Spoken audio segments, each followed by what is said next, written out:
Hallo, herzlich willkommen Servus, hallo. zum Finale, le grande finale de Cours de Blues, sagen die Frauen. Le Cours de Blues. Hallo, herzlich willkommen, Sebastian. Hi. Wir Servus. freuen uns, Spaß mit euch zu haben. Wir sind angelangt beim 10. Tag des Blues-Kurses für fortgeschrittene Gitarristen, wobei wir natürlich auch wirklich Material für Einsteiger bearbeitet haben. Es ist also für jeden was dabei, so ein Einblick über die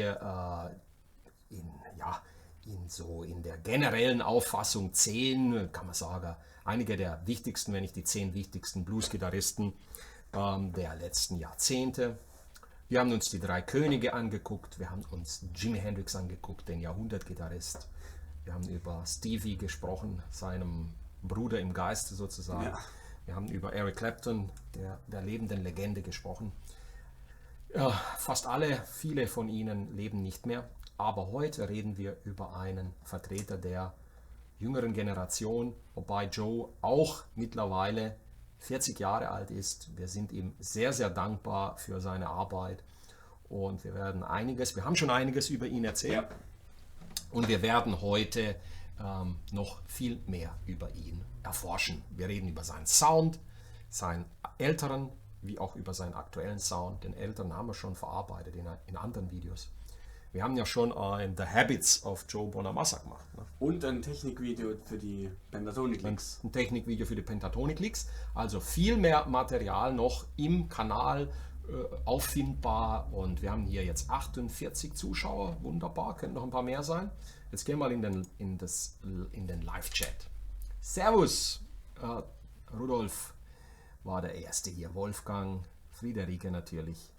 Sie wollte mal die Erste sein, aber hey, einen Platz auf dem Podium hat nicht jeder, ne? Du warst immerhin die Dritte heute.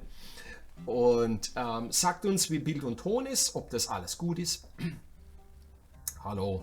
Hallo nach Berlin. Finale, yes.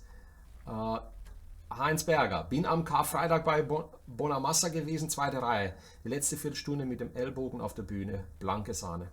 Ja. Das kann man ganz laut sagen. Ja, Walter, Dieter, also Gratulation.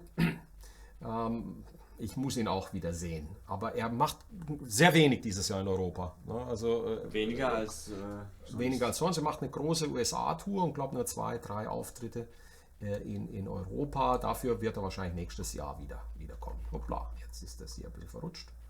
Das ist hier so, wenn es live ist. Ne? Also, hat der Horst nicht gesagt, bis in 2 Wochen? Keine Ahnung, was er gesagt hat. Wer ist der Horst? Ich weiß nicht. Bild und Ton, okay, läuft als Bild und Gruß aus Bremen. Hi ho, moin aus Bremen. Also, ihr seid alle bereit. Ich sehe Bonamassa, Bethard, Freischaltung kommen im Juni. Das ist toll. Ne? Auf der Lore. Das ist, ja, das kann man gar nicht hoch genug ansetzen. Ja. Diesen Gig hier. So. Wir reden über einen seiner Songs heute und meine Überlegung war, ich hätte mir ja natürlich, wir reden ja über Blues, ne? Ich hätte ganz klar auch von Blues Deluxe ein Stück wählen sollen, weil das war so sein mega Blues-Album. Ne? Ich hoffe, dass er irgendwann mal wieder etwas in der Art macht. Ich glaube, er hat auch was vor in die Richtung gehend. Und aber ich habe mich bewusst für diesen Song entschieden, den er, seit er ihn veröffentlicht hat, das war, glaube ich, sein erster großer Hit. Bin mir jetzt nicht ganz sicher. 2007 kam er raus.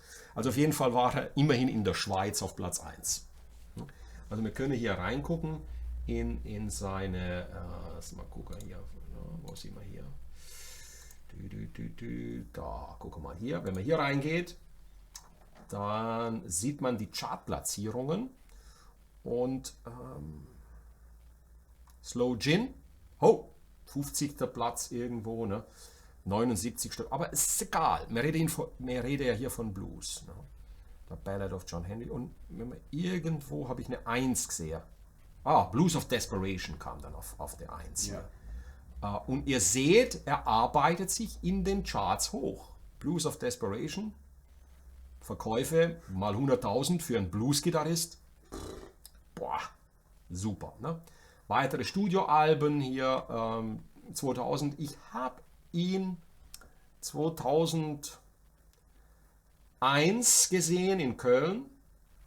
Und zwar in einem ganz kleinen Club mit seinem Trio. Ne? Und Line 6 hat damals gesagt, yeah, we got some tickets. Why don't you go to see Joe? Und who's Joe? Ne? Und Line 6 hatte ein paar Tickets für die Show, weil Joe Bonamassa damals einen Vetter gespielt hat von Line 6. Ne? Er hat damals dieses flexible Equipment verwendet, weil er nicht so viel mitschleppen wollte. Und dann sagen die Engländer, yeah, it's a great guitarist, Joe Bonamassa, 25 years old, you have to see him. Okay, gib mir die Karte, gehen wir hin. Ne? Und ich habe kein gewusst, was auf mich zukommt. Ne? Und er hat gleich mit A New Day Yesterday angefangen, das Konzert. Ne? Und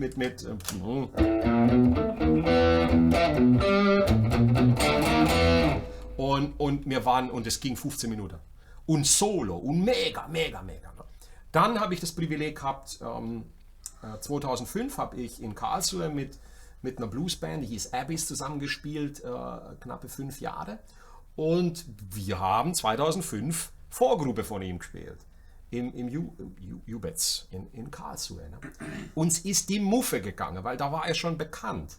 Trotzdem, der Eintritt war irgendwas um die 20 Euro und es waren 250, 300 Leute. Das war mega. Das war mega. Wir haben unsere, keine Ahnung, 7, 8 Lieder Vorgruppe gespielt, waren hyper nervös. Mir ist da ein Teil von Equipment sogar kaputt gegangen, so habe ich draufgetreten. Ne? Aber ich habe Spaß gehabt und ich habe mich mit ihm ein bisschen unterhalten können dann auch, aber er war sehr erkältet und ich habe dann ihm auch gesagt, du musst ins Bett, du musst dich ausruhen. Ne?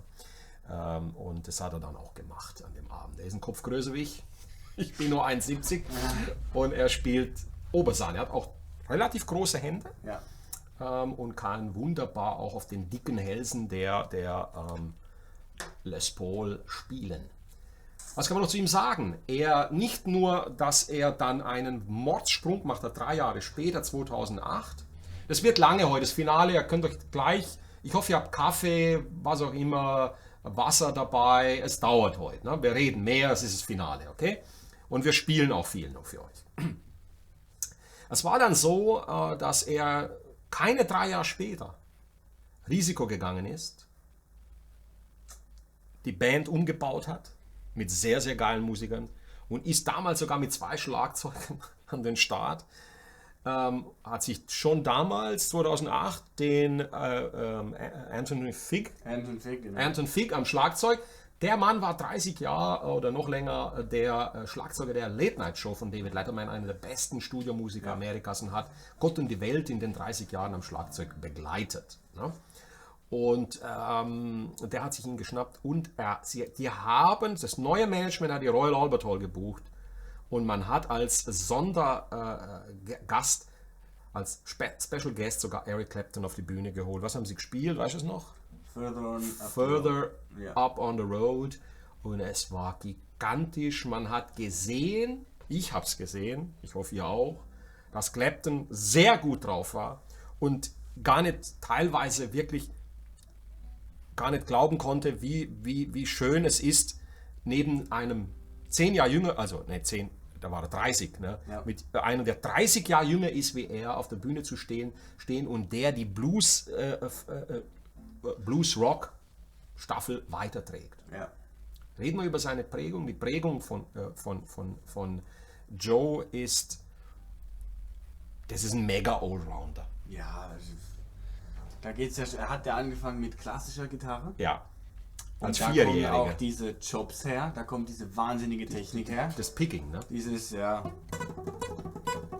das hat er geübt gibt Interviews, wo er das erklärt, und dann irgendwann hat er dann eine elektrische Gitarre gehabt und der erste Song, den er gelernt hat, war Further On Up the Road, und deshalb Das war der erste E-Gitarren-Song, den er gelernt hat, deshalb wollte er den auch mit Clapton dann spielen. Wie geil ist das denn? Ne? Da kann man ja nur sagen, wie geil ist das denn? Und er hat ihm einen Brief geschrieben und war wahnsinnig nervös und hat einen halben Urwald abgeholzt, im Prinzip, weil er sich nie sicher war, was schreibe ich ihm jetzt da. Und er hat also Clapton angeschrieben und er hat einen Brief geschrieben und er hat tatsächlich geantwortet. Wow. Und ist dann vorbeigekommen. Ja.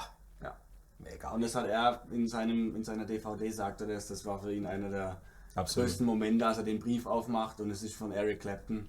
Er hat ja auch mit 12 Jahren schon hat B.B. King ihn gehört und hat ihn auf Tour genommen für einige Konzerte.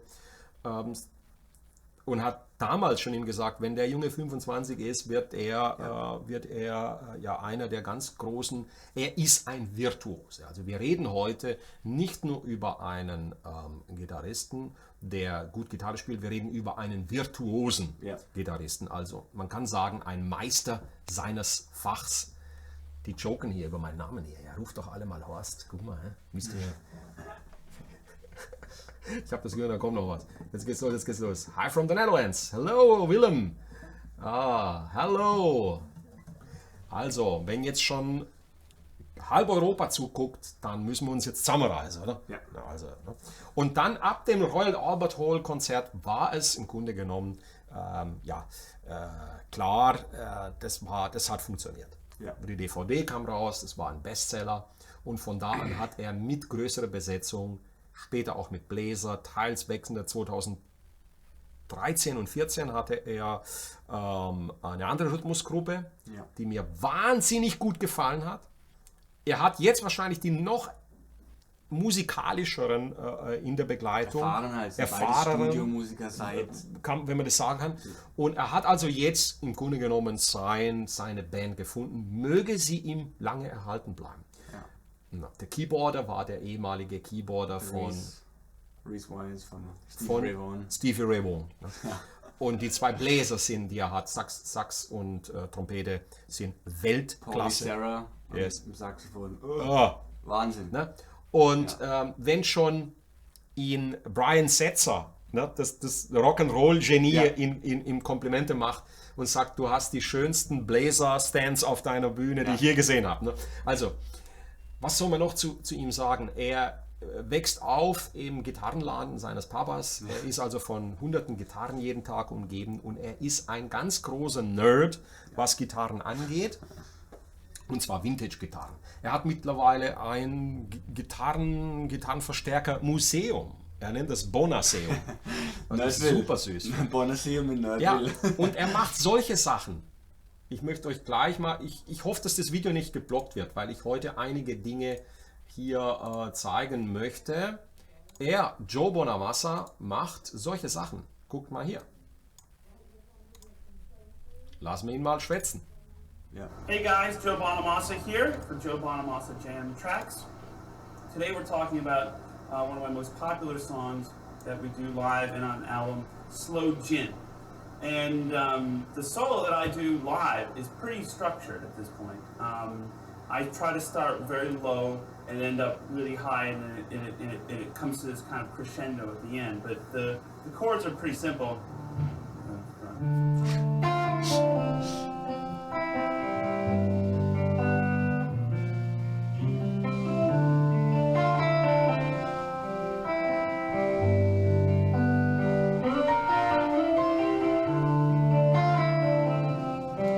Also im Grunde genommen habt ihr es jetzt direkt von ihm gleich lernen können. Ja. Durch das Gucken, aber ich zeige es nochmal in der Nahaufnahme, was er macht, und danach gehe ich mit der akustischen Gitarre durch das Lied. Manchmal greift er den G so und dann Power Chord B. Manchmal macht er einfach nur so. Und dann hier oben, was er dann gespielt hat, ist wieder der B-Dur und der C-Dur. Wieder ein Dreiklang. Wieder ein Dreiklang.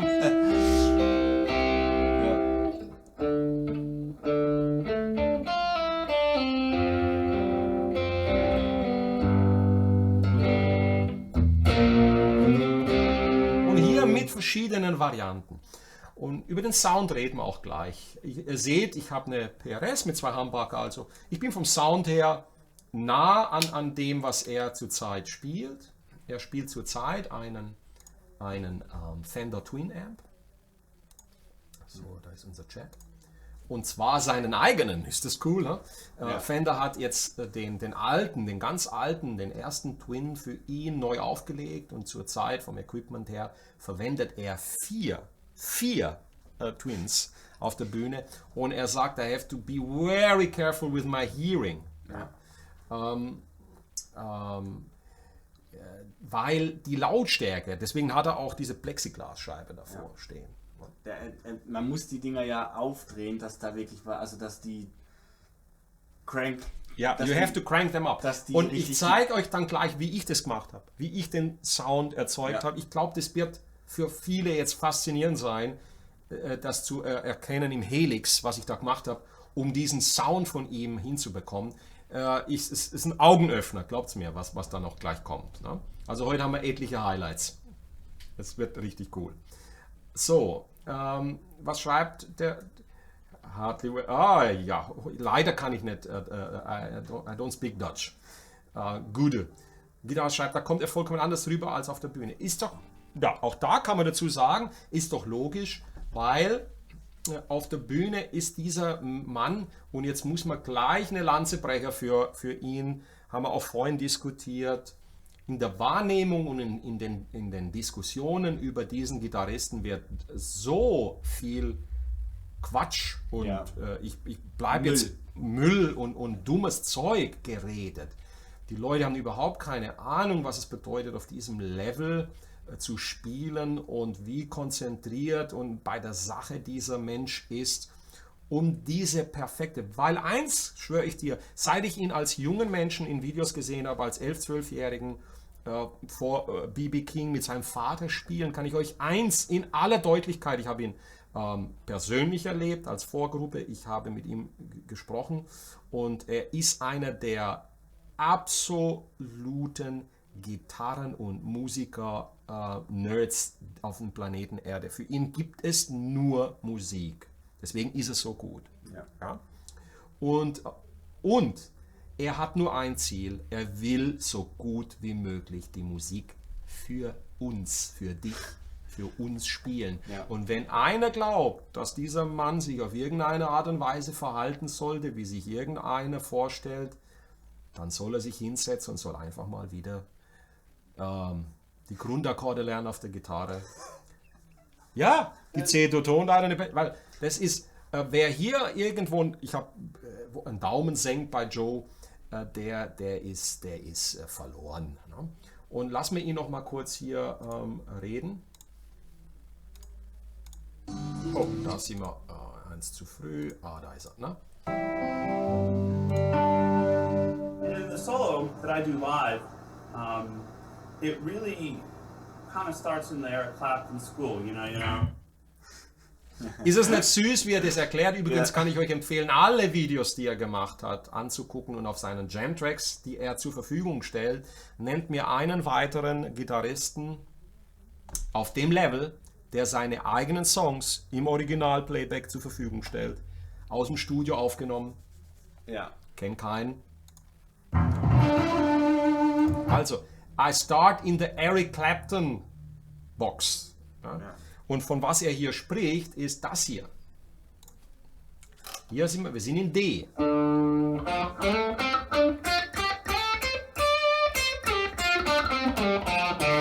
Das ist die Verbindungspentatonik.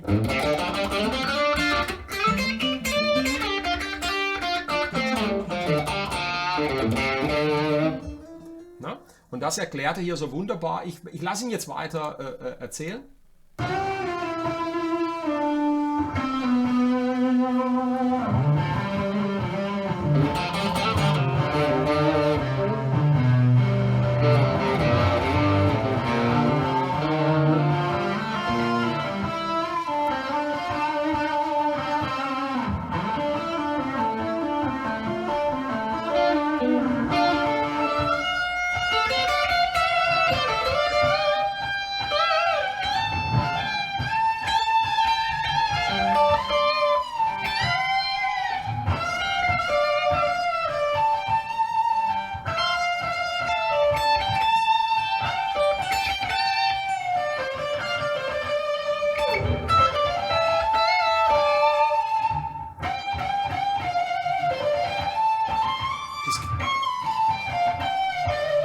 Also, Leute, wer macht denn das?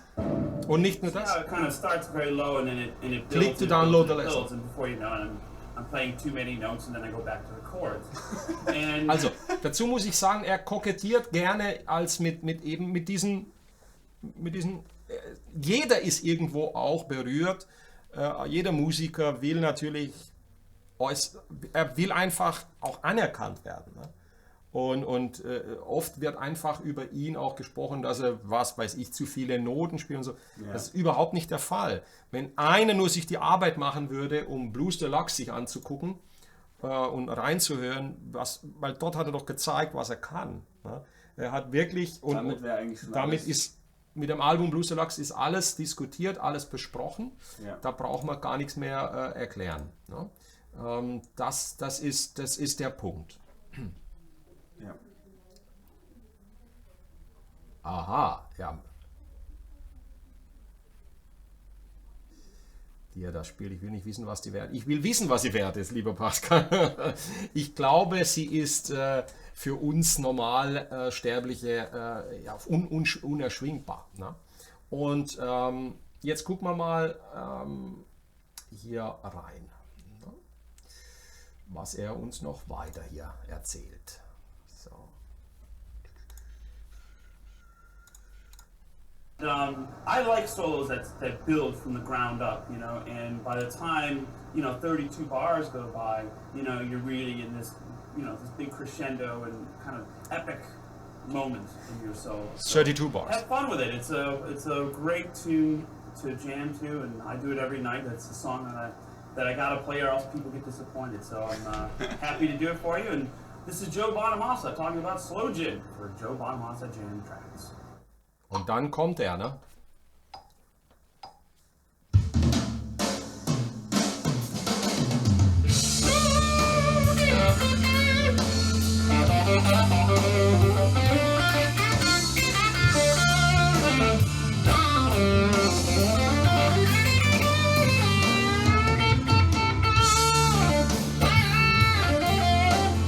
So, ihr Lieben, jetzt reden wir über den Sound. Aber was ihr jetzt gehört habt, was ihr wirklich jetzt gehört habt, und jetzt will ich eure Aufmerksamkeit, ist der aktuelle Sound von ihm. Also vorher hatte er einen Sound basierend auf Plexi Marshalls. Ne? Muss man einfach so sagen. Teilweise hat er noch einen Friedman Amp auf der Bühne gehabt und diverse Marshall Clones. Jetzt seit 4-5 Jahren spielt er Fender Amps und verwendet nur noch 2 Pedals auf der Bühne, einen Chorus, Way Huge, den er auch als Vibrato und als Univibe verwenden kann, und von Way Huge einen doppelten Verzerrer, also ein Pedal mit 2 Overdrives drin. Ja. Und das zeige ich euch jetzt, wie man das nachmacht. Der Amp, den er spielt, ist der alte Twin, der ganz alte Tweed Twin, und den hat Fender ihm jetzt nachgebaut. Und jetzt gehen wir mal hier in die, wo sind wir hier? Da. Na, wo haben wir es? Helix Edit. So ist es, hier ist es. Und jetzt gucken wir uns mal an, wie man so einen Sound erstellt. Und ich habe alles aus. Wenn ihr hier reinguckt, das ist nur der Hall an, auch den schalte ich ab. Und ich habe hier den Amp. Und Twin, hier steht er, das ist er. Es ist jetzt nicht unbedingt seiner. Und ich bitte, also um Verständnis, ich will jetzt nicht behaupten, dass ich den Sound 1:1 nachmachen kann. Ne? Sondern ich habe jetzt versucht, den aktuellen Sound von ihm zu reproduzieren. Von den Settings her habe ich ganz vor kurzem ein Interview gesehen, wann war das? Vor ein paar Tagen, wo er in Deutschland gespielt hat und gefilmt wurde, und sein Sebastian, darfst du nicht spielen, ich kann mich nicht konzentrieren, sorry, das geht nicht, wo er sein Equipment komplett erklärt hat, unter anderem auch die Settings von seinem Amp. Und er hat gesagt, beim Drive reißt er ihn ein bisschen über die Mitte auf, besser wenig, je nach Raum, hier ist ein trockener Raum, in der Halle macht er den Bass komplett raus. Und der Amp, du hörst ja jetzt, er zerrt leicht an.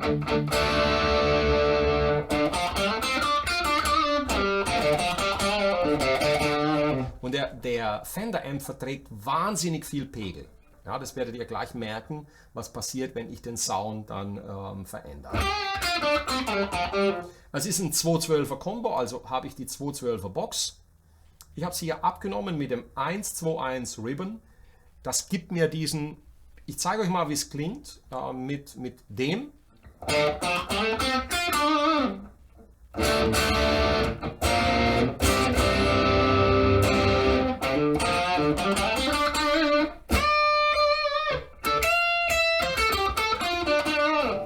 Und wenn ich jetzt den Klassiker, ich mache noch ein bisschen Hall rein, wenn ich jetzt den Klassiker verwende, nämlich SM57 als Abnahme, ne?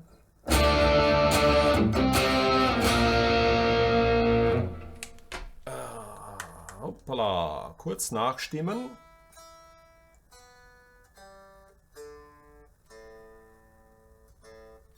Also ist das Mikro auch wieder entscheidend für den Sound, oder? Mann, ich weiß nicht, ob, pass auf, es sind so viele Parameter, die einen guten Sound erzeugen. Und diese Parameter, die kann ich kann nur raten anhand von meinem Ohr, verstehst du? Und wenn ich den Sound höre,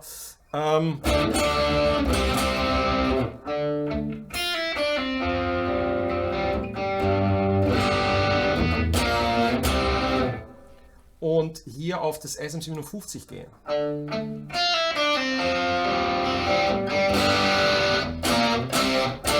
Es wird viel zu kratzig. Ne? Zu dünn. Ja. Es ist geil, aber es ist zu dünn. Ja. Ja? Und er hat eben diesen runden Sound. Das ist es. Und er reagiert wunderbar auf die Anschlagdynamik. Wenn ich jetzt leise spiele, bleibt der Sound richtig hell. So was habe ich jetzt noch gemacht. Die Distance ist auch so ein Thema beim Sound.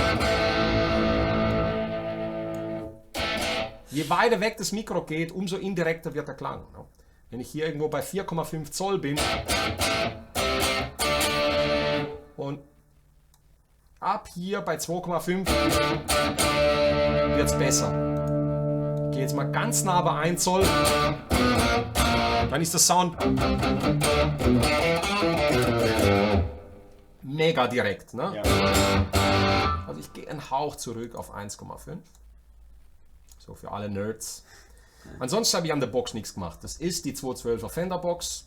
Ich werde einen Teufel tun, da jetzt eine Marshall Box ranzuhängen oder irgendeinen anderen Quatsch. Ja. Das brauche ich nicht. So, beim Hall hier habe ich einen Plattenhall verwendet. Man kann auch wunderbar einen Federhall nehmen. Von Einstellungen her, das ist Geschmackssache. Wichtig ist beim Mix, ich gehe beim Mix seltenst er spielt fast ohne Hall. Ja. Er sagt mittlerweile, ich verwende den natürlichen Hall der Halle, in der wir spielen, ohne Hall. Aber wir sind hier in einem ganz trockenen Raum, also und es ist wirklich homöopathisch. Ne? Der Mix bei 29. Aber man merkt es wahnsinnig im Spielgefühl, wenn er nicht da ist. Das merkst du. Du merkst sofort. Das ist okay. Wie kriegen wir jetzt den Sound hin? Was müssen wir machen? Ja. Also, was habe ich denn hier noch? Ich habe einen Wah-Wah, aber den brauche ich nicht bei dem Lied. Außer an einer einzigen Stelle, wo er den Dinger da macht. Ne? Ich habe sogar ein Delay, aber das verwende ich nicht. Ne? Ich kann es aber später einschalten. Aber was maßgeblich jetzt den Sound, wie ich den Sound hingetrimmt habe, ist das hier. Nach Gehör mit dem 10-Band-EQ. Ne? Die Geheimwaffe. Die Geheimwaffe. Ne? Weil hier kann ich ganz präzise die Frequenzen manipulieren.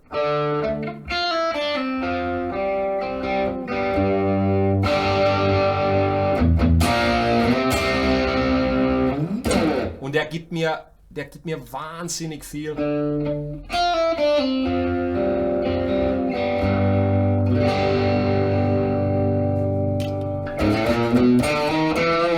Aber es fehlt ja noch was. Es fehlt. Ein Overdrive für den Sound. Und hierzu verwende ich meine beiden Lieblings-Overdrives. Sehr gut, Alter. Einmal den Minotaur. Zen Drive, ne, oder den Minotaur, Ja. ne, der Centaur, Klon Centaur, oder eben den Tube Screamer. Und ihr seht schon, Gain ist bei 3,2. Hier ist der Sound, der Ton weit über der Mitte.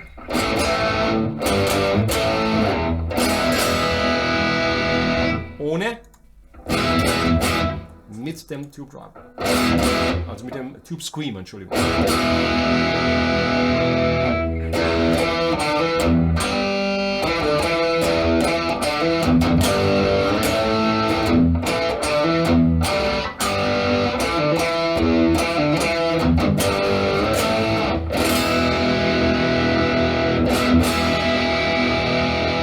Kann ich noch was machen? Oh ja, ich habe noch was. Ich will es noch ein bisschen, ich will dem Ding, und ich kicke hier noch vor den Verzerrer, hier den Deluxe Kompressor. Das sind meine Settings.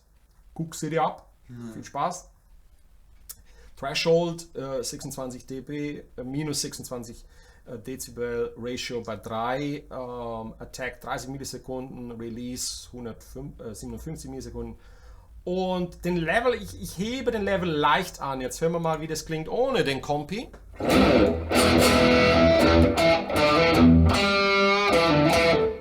Let's go.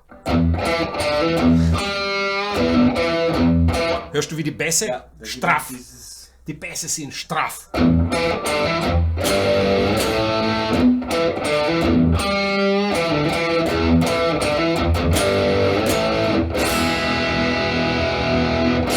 Hier stellen sich gerade die Haare.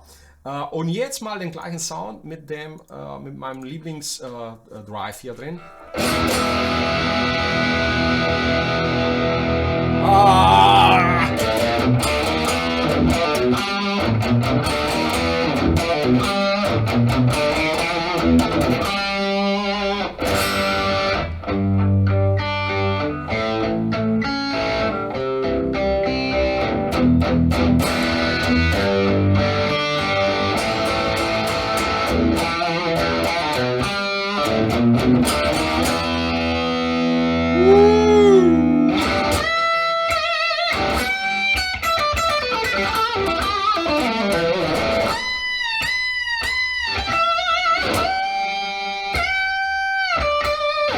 Und ich zeige euch jetzt direkt zum Vergleich den Sound, den er gespielt hat vor 5 Jahren mit den Marshalls. Wird euch auch gefallen. Ich bin mir ganz sicher, weil den habe ich auch reinprogrammiert. Bonamassa, der heißt jetzt Twin Bonamassa, der Sound, und jetzt kommt Bonamassa 2013.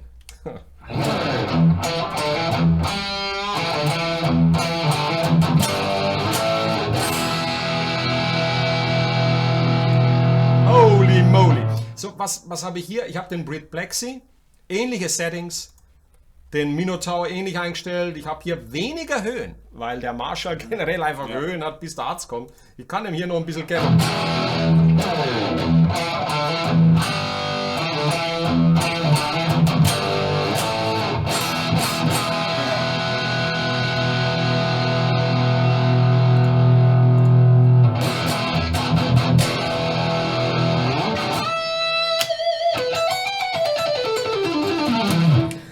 Der hat noch, der nölt. Ja, ja, warte. Das Nasale.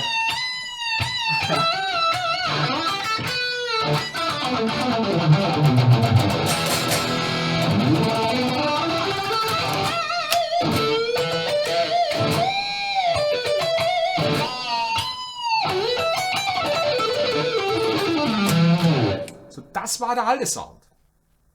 Auch geil, ne? Auch geil. Und jetzt nochmal unseren aktuellen.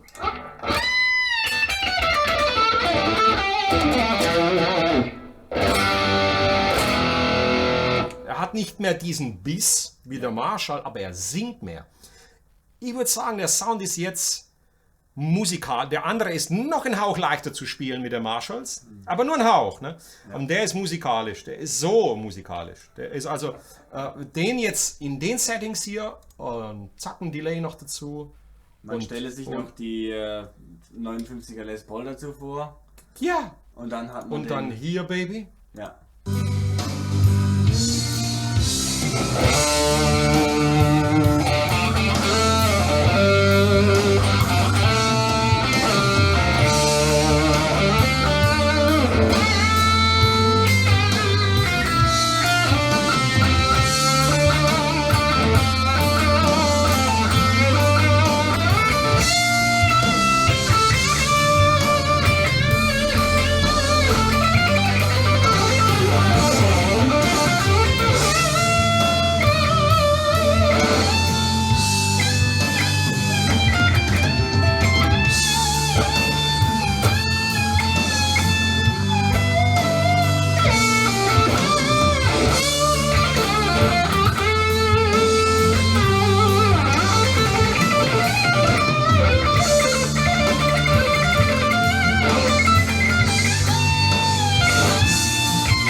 Macht es Laune, ne? Also dieses singende aktuelle Sound von ihm, ich hoffe, ich habe ihn, also ich behaupte jetzt nicht, dass ich ihn 100% hinbekommen habe, aber ich hoffe, ich bin so nah wie möglich an ihn rangekommen.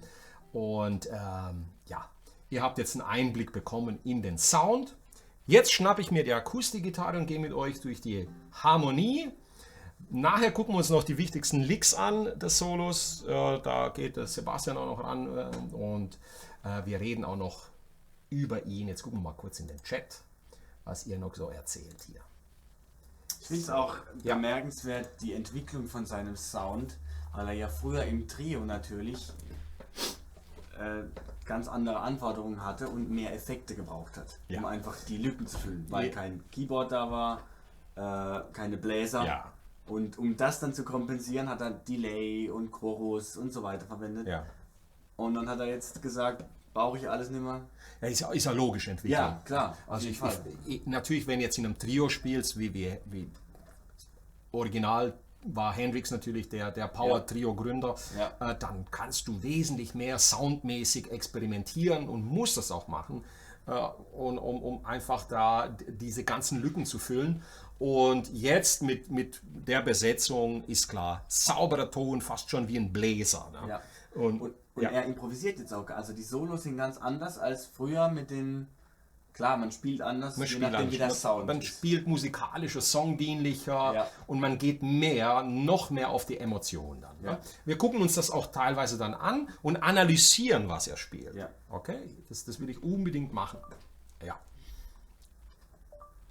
Also, was bimmelt da? Google hört uns wieder zu. Ne? So, yes, Christian. Also gut, jetzt schnappe ich mir die Akustik. Ich gebe dir von jetzt einfach mal die E-Gitarre so mit dem Sound. Perfekt. Ne? Nimmst du die mal so? Und du gibst schon mal die Akustik. Die schöne. Die schöne hier, die habe ich leihweise von einem Schüler.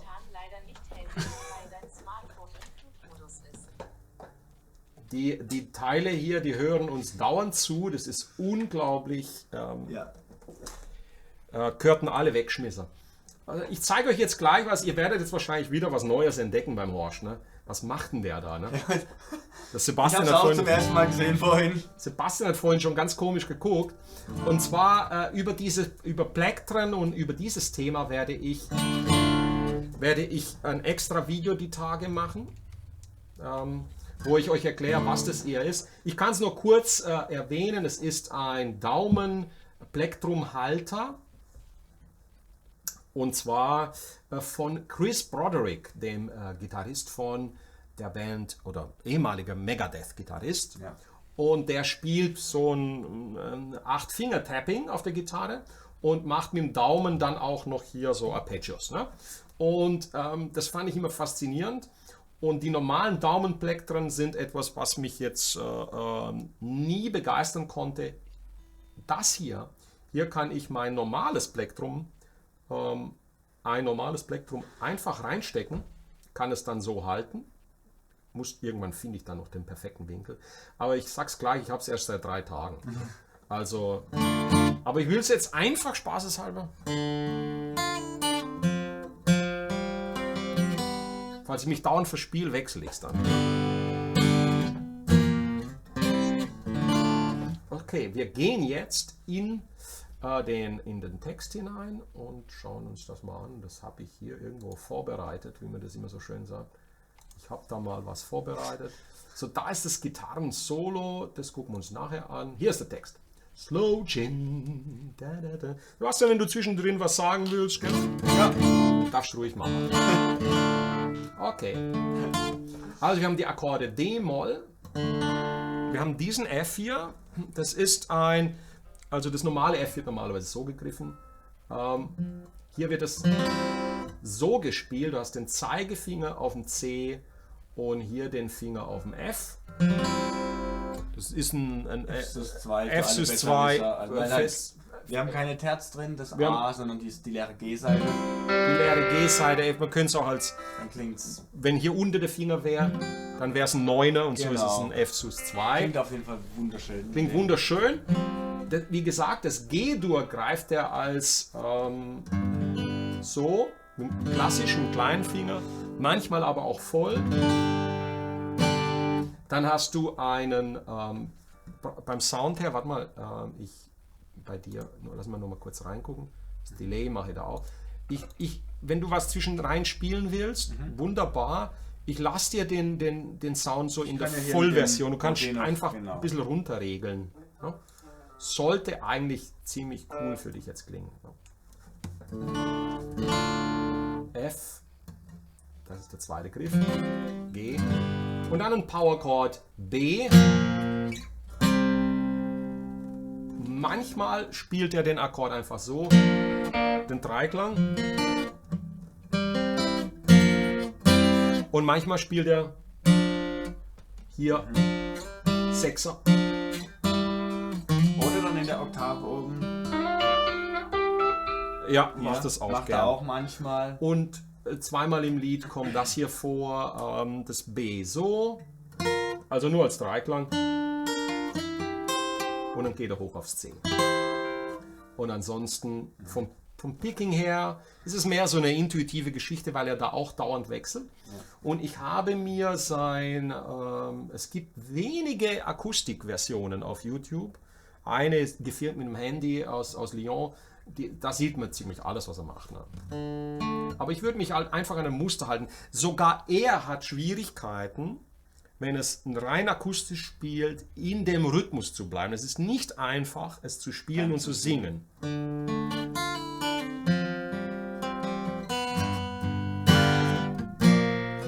Slow Gin,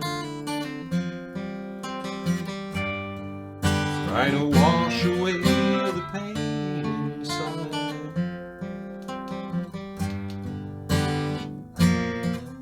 Well, I'm sick and I'm old done in, and I'm standing in the rain,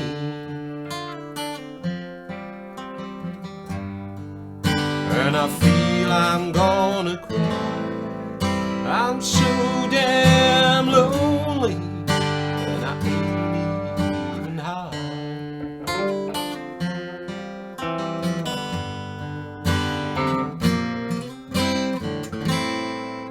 I'm so damn lonely.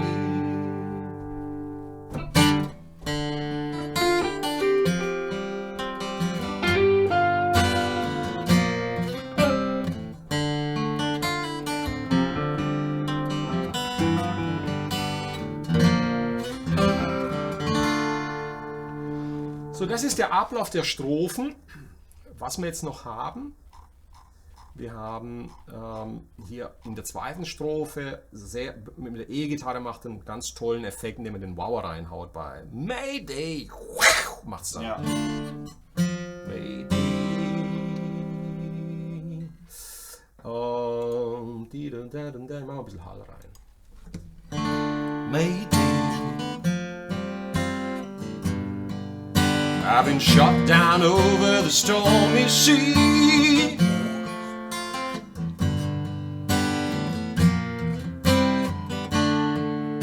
Well, I feel like I'm drifting away. Can't seem to get a grip on me. Well, I can't even try. I'm so damn lonely, and I ain't even high.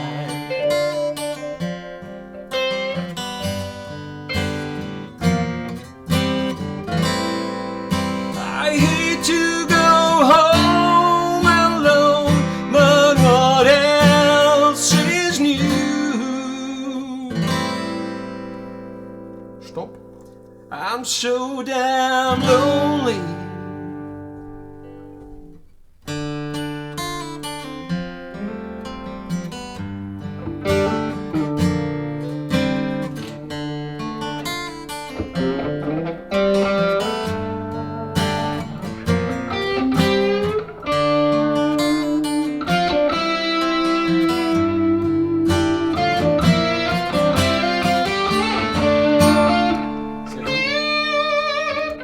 Muss hier den Pegel ein bisschen runterziehen.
Dann geht's weiter.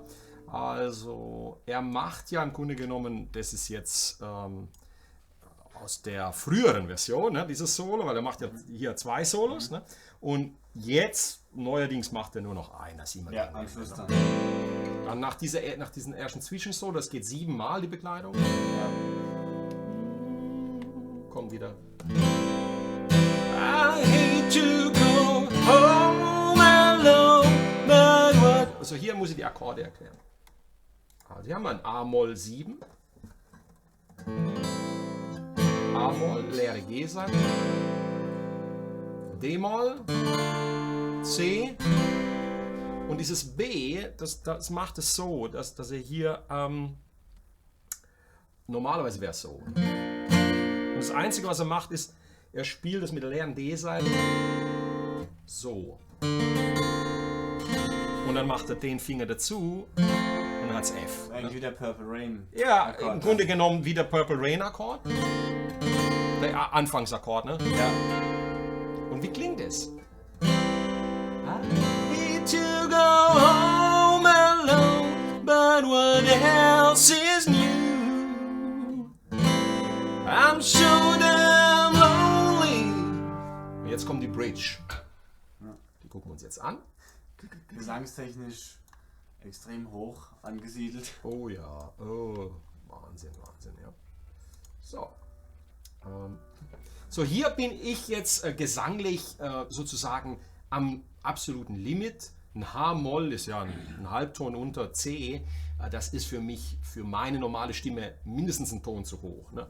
Deswegen entweder brüll es raus, was natürlich jetzt das Mikrofon zum Übersteuern bringt, oder ich singe es mit Kopfstimmen. You stand here bleeding,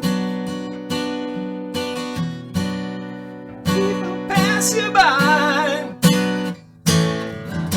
Don't matter if you live, don't matter if you die.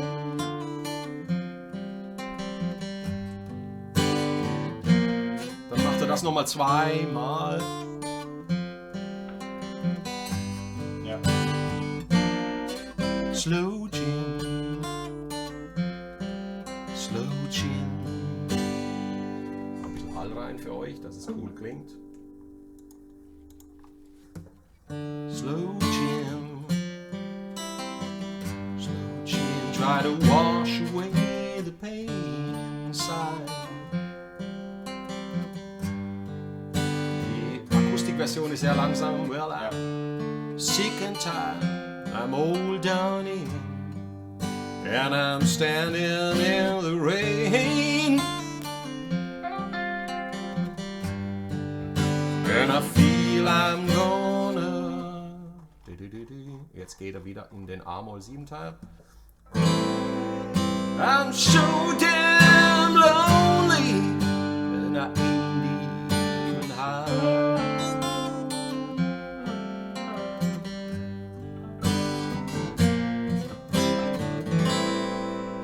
I'm so damn lonely.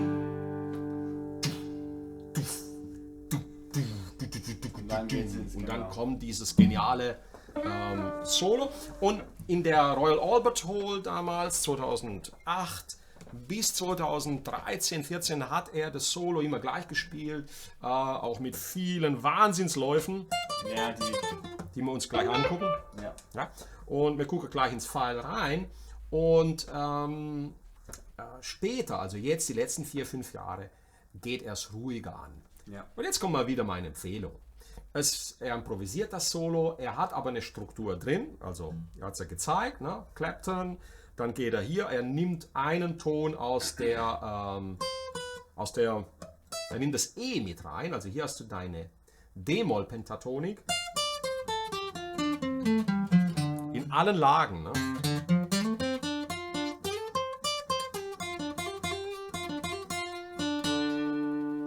Und dann hier. Und was du noch hinzufügst, immer im Solo, ist die Note E. Und was er sehr gerne macht, ist, dass er hier das F spielt und dann das E anschlägt und dann sofort auf das F hochzieht. Ja. Die Läufe gucken wir uns gleich an. So. Und ich zeige euch zwei Mega-Trainings-Patterns, die ihr üben sollt, damit ihr zumindest den ersten Einstieg findet in die Spielweise von Joe. Ja. Also jetzt von der Begleitung nochmal ganz entspannt, gehen wir nochmal in den Text rein, gucken wir uns das nochmal an. Hier haben wir einen Harmon. You stand there bleeding, people pass you by.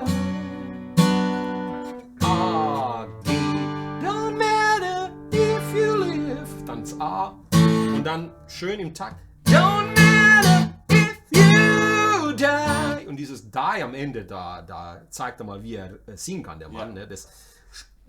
Da macht er fast ein Arpeggio auf der Stimme. Ne? Mach jetzt nicht nach, weil sonst lacht er mir aus. Und dann ganz langsam, in der Akustikversion will ich jetzt kurz mit euch reingucken. Ne? Das ist sehr, sehr schön, was hier passiert. So, wo haben wir? Da haben wir es. Und ich spiele mal ein bisschen so mit, dass ihr da so ein Feeling habt. Hoffentlich wird das Video nicht geblockt, aber ist egal. Schön ruhig.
Was er als macht, ist Hier den Akkord. Ja. Einfach den Power Chord durchpicken.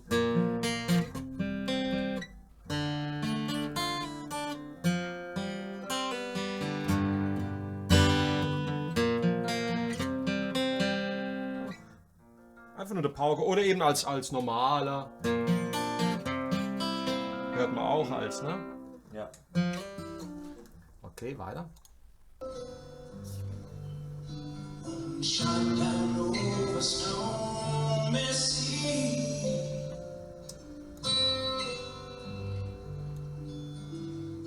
Will I feel like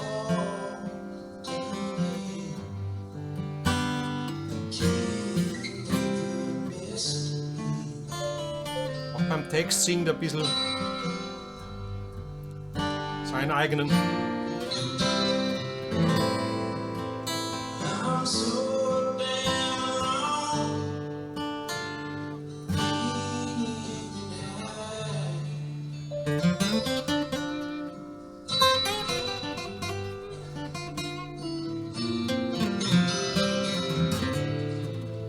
I'm so damn wrong. Think I'm gonna die.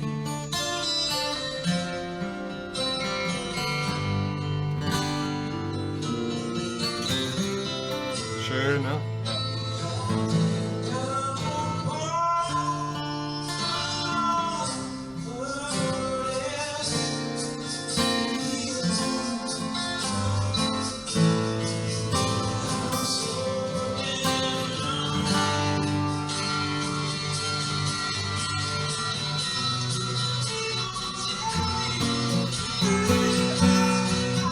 Ich lasse lieber ihn das singen.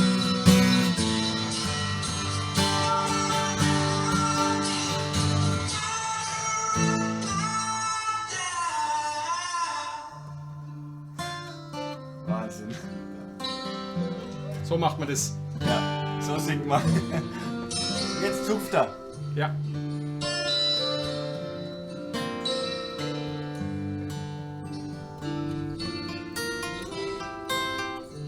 Slow jam, slow jam.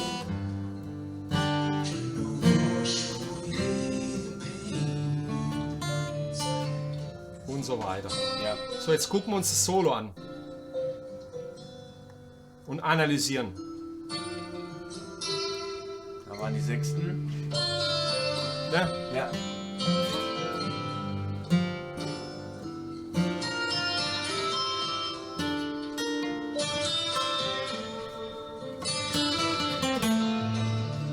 Hoppla. Ja. Hm.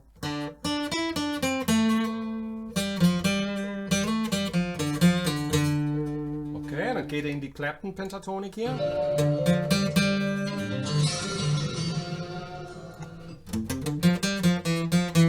Sein Lieblingston Ja, wieder. ja, sein Lieblingston, das, ne, das E hier. Ja. Ganz wichtig.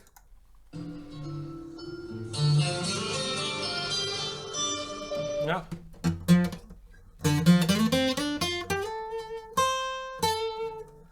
Über die Übergangspentatonik, ne, die Ja. mit den kleinen Schritten,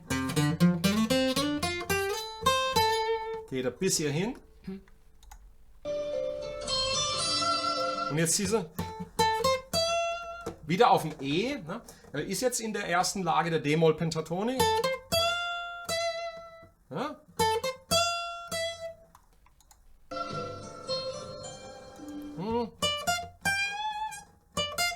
Geht hoch bis aufs G. Und er spielt das ohne Cutaway, ne? Also das Ohne ist Cutaway, schon- gut. Ich habe einen Cutaway, Gott sei Dank. Ne? Also echt. Ja.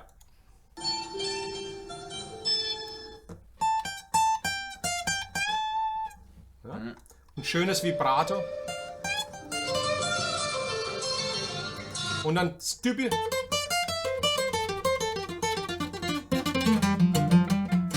Über die Läufe haben wir ja schon ein Video gedreht. Ja. Das werden wir jetzt euch nicht nochmal plagen damit. Aber er spielt diese typischen Läufe und fügt eine einzige Note in der Pentatonik hinzu. Das ist hier das E. Ja. Jetzt gucken wir mal, wie er den ändert, den Lauf. Auch die Dynamik im Lauf ist. Und was er dann gerne macht, ist zum Beispiel, wir sind jetzt hier in der ersten Position der Pentatonik mit dem E. Und dann geht er hier rüber Ja. und nimmt die großen Schritte aus der 5. Lage der Pentatonik. Das sieht so aus.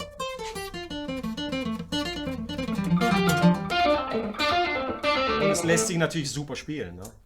Genau. Das sind Und- halt seine Eric Johnson Einflüsse.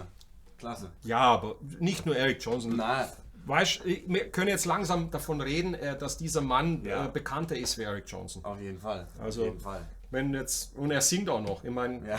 was soll das? Ja, Ja. weißt, der darf das spielen, das gefällt ihm. Natürlich, oh Gott. Das, Und also hier, wenn dann in die 5. Lage der Pentatonik gehst und die 2 großen Schritte hier spielst, oh sorry, dann kannst du hier das E auch wieder hinzufügen. Ne? Sebastian sagt gleich wieder, hast du geübt. aber genau das so macht Ja. er das. Und man, das ist eben einfach diese Oktavierung. Genau. Und dann kann man das super. Mit Oktavierung, was meinen wir damit? Was ich hier spiele, also E, D, Quatsch, F, E, D, oktaviere ich dann 3 Bünde nach links auf den mittleren beiden Seiten. Und dann nochmal 2 Bünde nach links. Nach links hier, ne?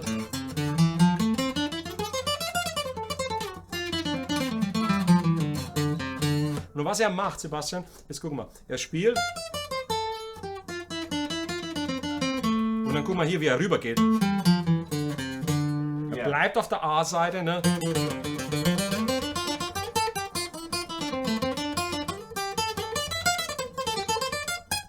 Und was er hier auch noch macht, ist, dass er Mit dem kleinen Finger, ja.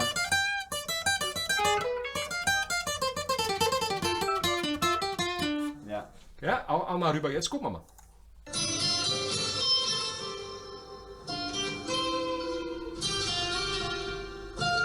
Das ist dieser Band. Ne? Das ist ein typischer Clapton-Band. In der 5. Position hier schnappen wir uns dann das A im 10. Bund auf der H-Seite und benden aufs C hoch. Ne? Das macht Clapton sehr, sehr gerne. Ja. Ne?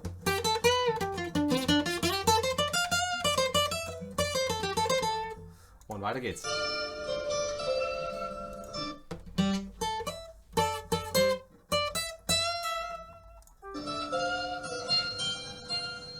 Und ihr seht schon hier, wie wenig spektakulär. Es ist nur songdienlich. Es geht nur darum, hier die... Und immer ein schönes Vibrato drauf. Natürlich hat er noch einen schönen Hall drauf auf dem Sound.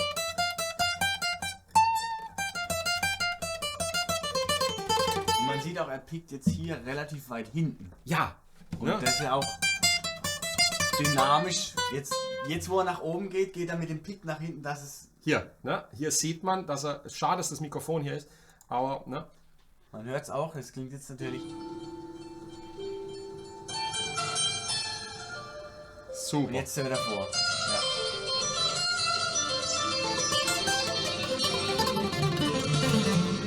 Dauert. Na, und da war jetzt wieder der typische Lauf. Natürlich ist es bestialisch, Auf was er der da macht. Akustikgitarre auch noch. Und dann geht er hier wieder über das E und sofort. Genau, den. Und dann geht er nach unten. Und dann geht Jawohl. er erst wieder nach unten. Dann geht er erst Ja. wieder. Also es ist dieses ständige Auf und Ab, wie so Treppen hoch und runter. Das ist hoppla, Tekla, was ist los?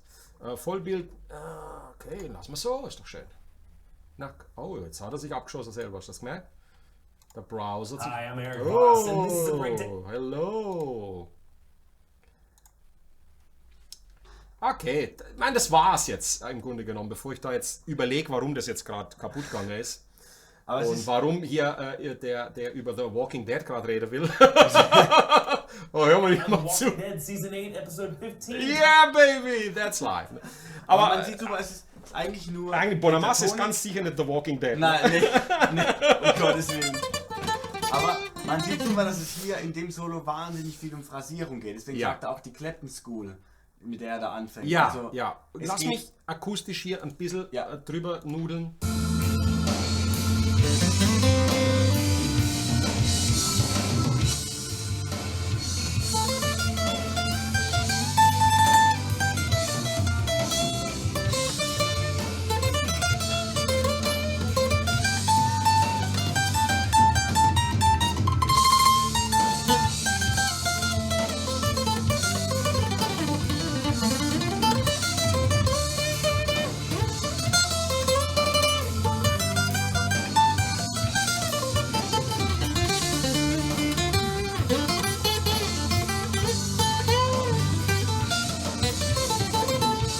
Natürlich ist jetzt die Begleitung hier bei dem Backing-Track für die E-Gitarre. Schwierig Ne? Das für ist, die akustische ich kann mich Gitarre da, ich kann mich anzukommen. da jetzt nicht durchsetzen. Aber ich wollte euch nur einen Eindruck geben und man kann trotzdem hier richtig Spaß haben. Ja. So, jetzt gucken wir mal, wer noch hier dabei ist im Live-Chat. Da sind sie, ne? Die noch den Horst F5, genau. Horst ist ja on. Ja, ist er on. Ja, Quartenläufe in der letzten. Nee, das sind jetzt keine Quartenläufe. Ne? Das wäre ein anderer. Das ist wieder ein anderes Thema. Also aber die Frage ist gut, Ja. gehen wir drauf ein. Friederike fragt und jetzt schießt sich das Ding ab. Merkst du das? Hast du das gerade gemerkt? Wie sich's abgeschossen hat? Hast du das gerade gemerkt? Ja. Dabei mache ich gar nichts. Ne? Siehst du, jetzt geht es mir nicht mehr in der Livestream. Okay, da ist es wieder. Wow, jetzt muss ich aber aufpassen hier. Ne? So, ganz ruhig bleiben. Also Friederike fragt, das sind aber nicht die Quartenläufe. Lass uns da drüber noch kurz was sagen. Ne? Also was bei ihm oft... ich mache noch diese teure Gitarre ja kaputt. Entschuldigung. Also, ihr habt gefragt, was das für eine Gitarre ist. Das ist eine Stevens, handgefertigt aus München für einen meiner Schüler. Und der hat sie mir dankenderweise ausgeliehen, weil meine gerade in der Reparatur gerade ist. Ne? Und was Joe als macht, ist, dass er zum Beispiel, bleiben wir in der D-Moll-Pentatonik, ich kann mich korrigieren, falls ich... Was er gerne macht, ist zum Beispiel, dass er hier das hier macht. Ja, jetzt weiß ich, was Friederike meint. Es geht um diese Geschichte. Ne, macht er nicht in dem Solo. In dem Solo nicht, Nee, aber nee, er nee. macht es in anderen Sachen. Also das ist es nicht, hier in dem Solo nicht. Also was das die Frage war. Genau. In diesem Solo sind es diese anderen Läufe, die du vorhin angesprochen hast. Einfach die normalen Vierer-Patterns. Vierer, genau. Fünfer, alles gemischt. Vierer, Fünfer. Aber Gibt's ein nicht Video diese dazu? Quartenläufe. Gibt es ein Video dazu. Okay. Jetzt muss ich konzentriert bei der Sache hier bleiben. Das muss nicht verzetteln. Okay, was haben wir hier noch? Das ist mit Dreiklängen. Ja, okay. Die schwätzen auch noch untereinander hier. Da kann ich jetzt nicht drauf eingehen. Also, was kann man jetzt noch sagen? Warum haben wir das Lied ausgesucht? Weil er das hier und mit Ballad of John Hendry und das sind so seine größten Hits, Ja. seine Nummern, die er zelebriert, wo er sie 10 Minuten spielt, wunderbar auslebt, ultra dynamisch, ultra musikalisch und es zeigt uns einen gereiften Musiker. Da werden wir jetzt kurz auch in diese Reifung hineingucken. Where is it? Here is it. Here, ja. So, hier. Here we go. Und werden mal kurz schauen, wie das klingt, wenn man reif ist.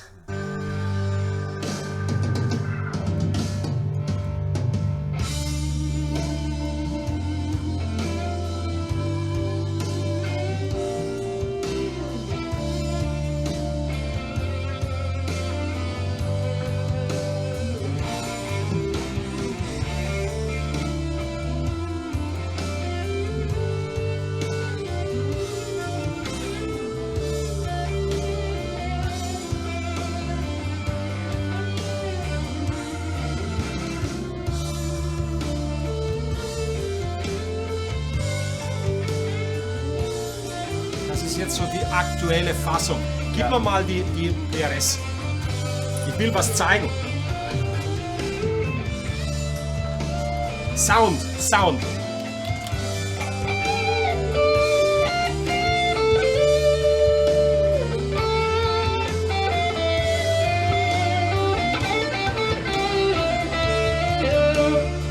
Ich muss mich ein Tick leiser machen.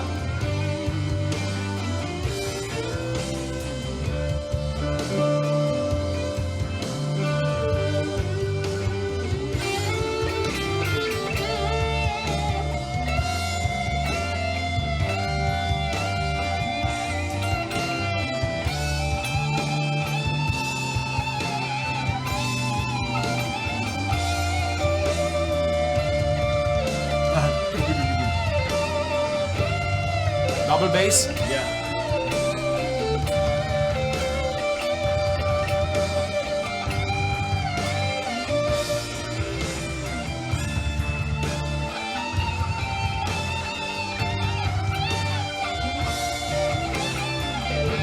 Hörst du Sound? Ja.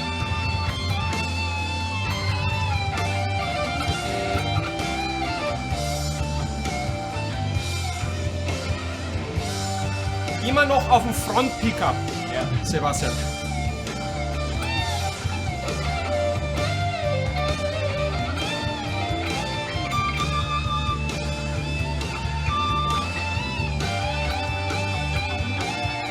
Sehr gereift.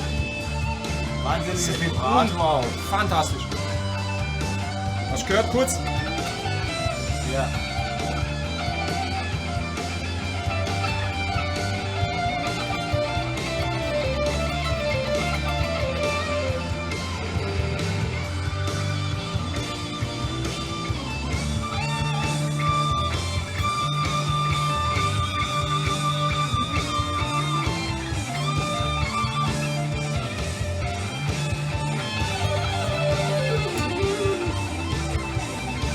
Immer noch Front Pickup.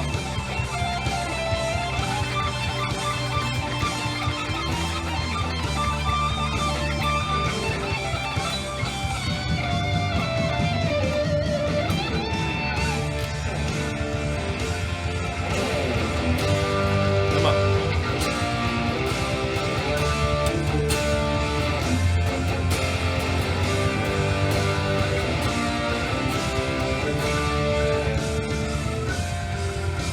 Mega. Also Ja. mega, liebe Leute. Und wie lange es gedauert hat, Mega, bis er mal mega, in so einen Lick rein ist, so einen Ja, schnellen. bis er mal in Da hat's einen schnellen, ewig ne? die Spannung.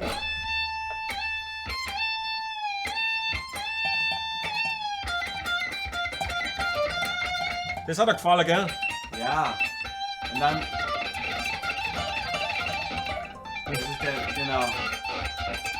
Aber er hat mindestens 2-3 Minuten so gezogen. Und dann Und das Vibrato.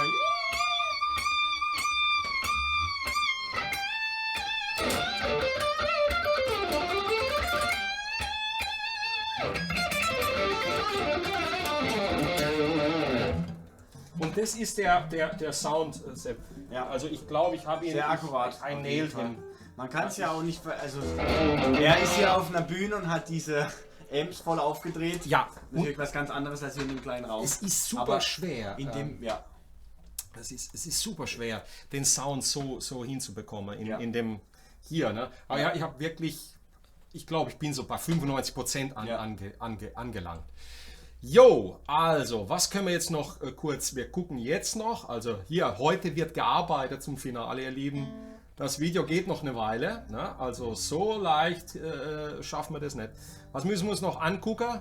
Wir gehen noch in das Royal Albert Hall Classic, auch sehr beliebtes Solo und gucken da mal rein. Ne? So, live, wo haben wir es denn? Hab ich's hier? Where is it? Is it here? Here is it. So, there you go. Trainer, oh Mann. Ich habe zu viele Szenen mittlerweile hier am Start, gell? Szene 5, vielleicht hier? Ja, da ist es, guck. Text weg, da ist es. Ja. Und ich bin jetzt aus dem Bilde. Das Wichtige ist nur Hand. So, ihr Lieben, es gibt ein paar Coverversionen schon auf YouTube, habe ich gesehen. Die Leute haben das auswendig gelernt. gibt so 5 bis 10 gute Versionen, wo ich gesehen habe, die dieses Solo auswendig gelernt haben. Aber jetzt hören wir mal rein und schauen, was da passiert.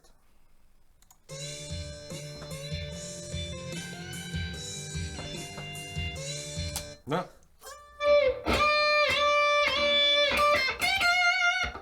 Na, typisch für ihn, schöner Anfang mit 3 Bands.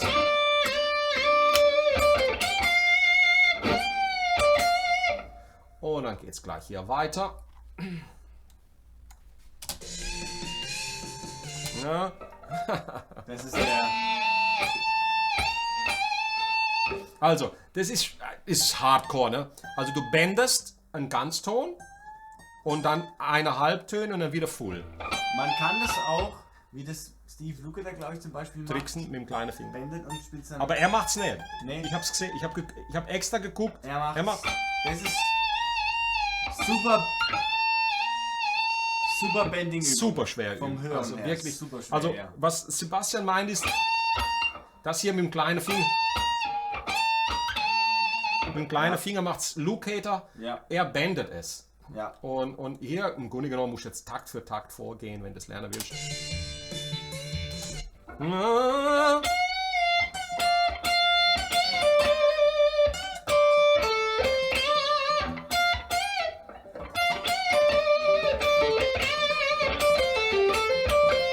Und dann kommt schon so der Anfang von so einem, aber er spielt ihn noch nicht ganz. Er spielt ihn noch nicht ganz, Ja. er deutet den Lauf schon mal an. Ah, cool. Und Cool.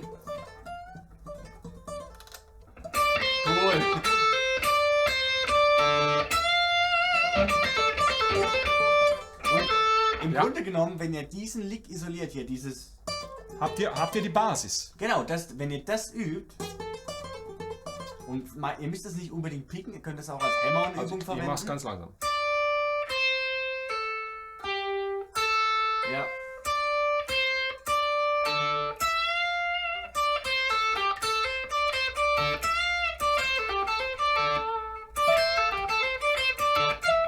Könnte fast ein Markknopflerlauf sein.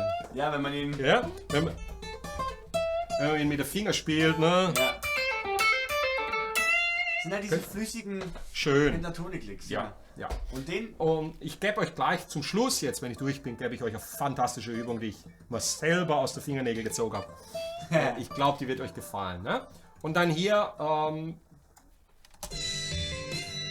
Das ist der nächste. Einer seiner. Den macht er auch ganz gerne. Und er ist wieder auf dem E. ja,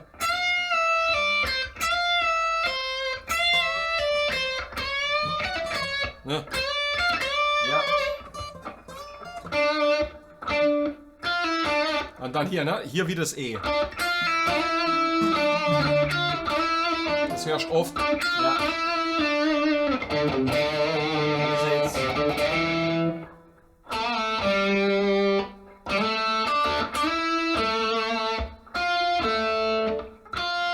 Jetzt kommt so was Quartenmäßiges. Und jetzt kommt dieses, Genau. was Friederike gerade gesagt hat. Wie er Das dann nach oben klingt geht. super schön hier, diesen Teil. Der Gucken ganze wir jetzt Aufgang, an. ja.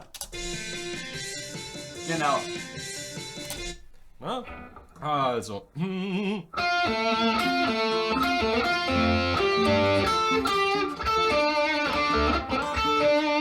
Cool. Schön langsam.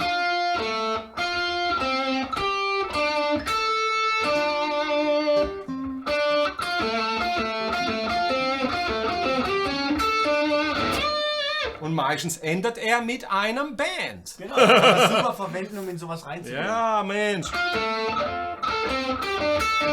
Und dann. Ja.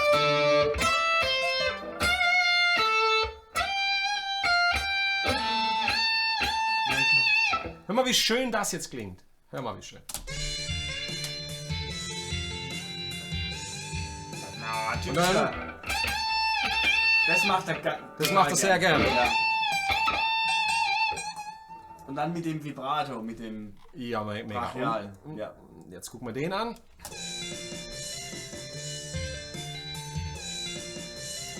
Diabana.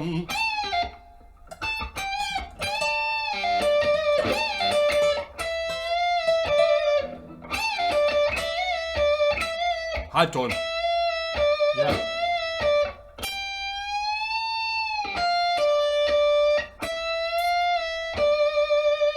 Ist das cool? Super. Und jetzt hier, der ist auch süß. Hier, pass mal auf. Das macht er auch sehr gern, ne?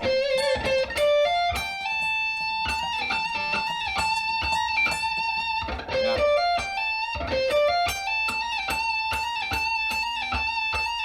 Der kommt auch, glaube ich, 4-mal, ja. Ah, und dann nochmal, guck mal. Schön, ne? Schön. Macht er dann,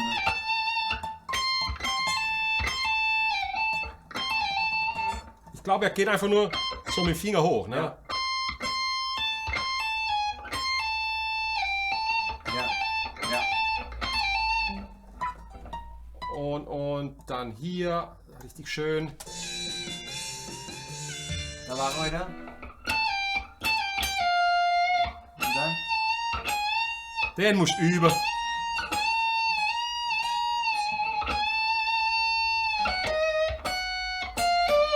Na, musst halt schon mal ab und zu gucken, Horst.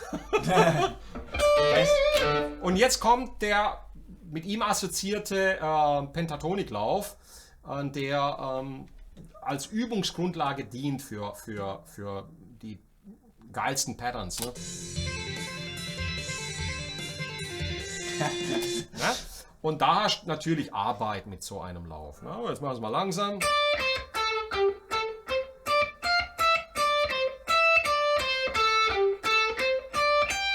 Oh, da geht er hoch mit dem kleinen Finger auf die Das 15. macht er sehr gern. Und dann hier. Ja. Ja, Ja.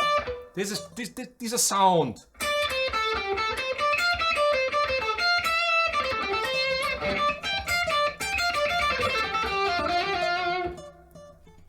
Und dann wieder, ne? Ba-di-da-ba-da, ba-di-da-da. Mhm. Das ist wichtig. Und dann wiederholt er wieder.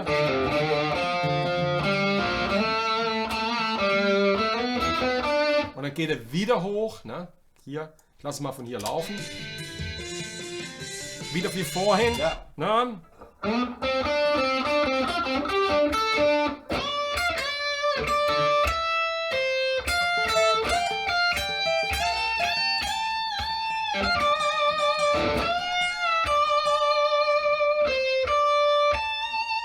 Das ist auch schön.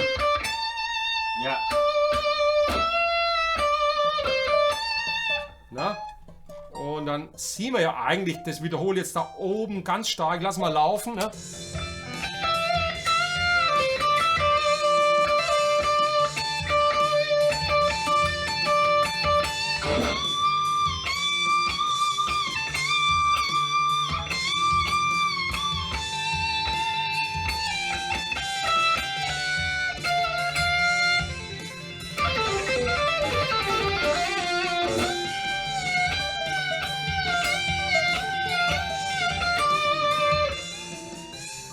Also, es sind 2, 3. Das Schwierigste wirklich ist dieser Band hier, Das Sebastian. ist sehr schwer. Das ist.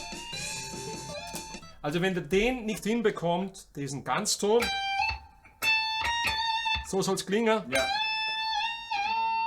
Ja, es ist schwer. Muss man üben, ja. Muss man üben. Kann man vielleicht mit einem kleinen Finger. Aber es klingt doch Es klingt anders. anders, Ja. wenn es so schwer ist. Und das war es im Grunde genommen mit dem Gitarrensolo. Und jetzt zeige ich euch eine schöne Übung noch zum Finale. Ja. Was kann ich noch über ihn sagen? Außer dass er verkörpert etwas ganz Interessantes. Er hat enorm viel in seinem Einfluss als Jugendlicher gehabt von Hendrix und Stevie Ray. Er hat von seinem Danny Gatton waren die verwandt, ne? Nee. Oder war das sein Lehrer? War es ein Lehrer, ja. Danny Gatton, einer der besten Country-Gitarristen der Welt, war zeitweise sein Lehrer, und Danny hat auch gesagt, dass der kleine Joe alles spielen konnte, was er ihm gezeigt hat, schon eine Woche später, ähnlich wie Sebastian. Wenn ich ihm Sebastian was gezeigt habe, konnte es auch eine Woche später spielen. Ja, manchmal besser wie ich. Ne?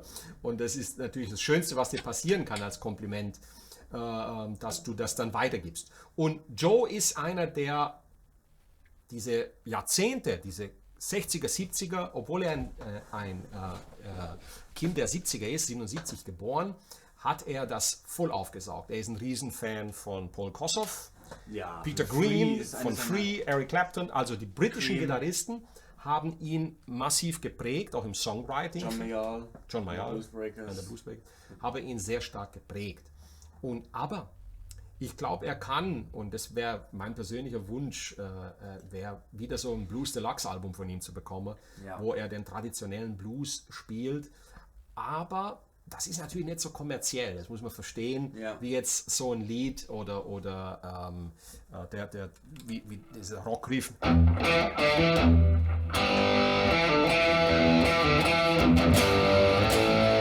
Ja, das ist halt einfach geil und kommerziell und bringt Ja. ein bisschen mehr Erfolg, und letztendlich geht es ja auch darum, er sagt auch in den Interviews, ich ernähre mittlerweile 35 Menschen mit meinem Gitarrenspiel. Ja? Also Respekt. Ne? Ja. Ich ernähre 35. Das muss man erstmal. Ja, also das ist seine Crew, die er da, und sein Management und natürlich die Leute, die seine Website machen, all das. Und ich gönne ihm den Erfolg. Ich brauche es ihm gar nicht gönnen, er ist einfach der Beste. Ja.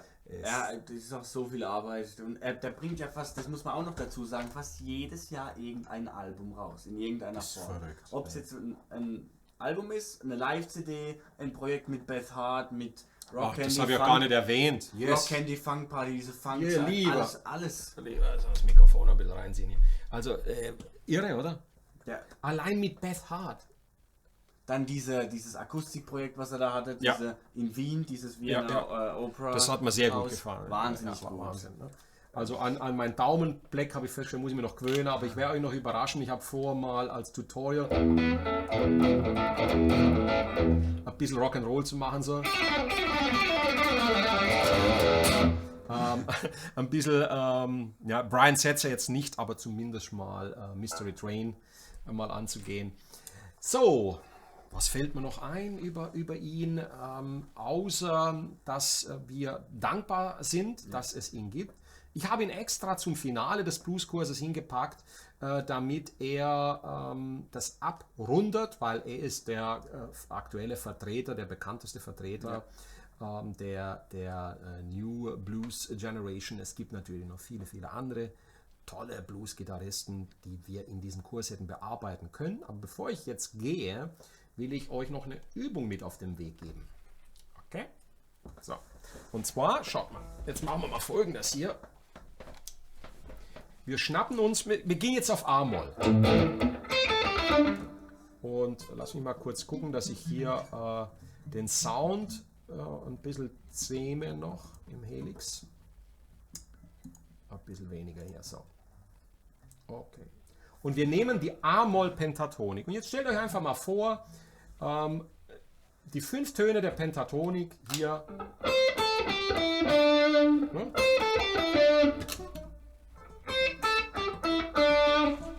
C, A, D, E. Und die spielt ihr jetzt.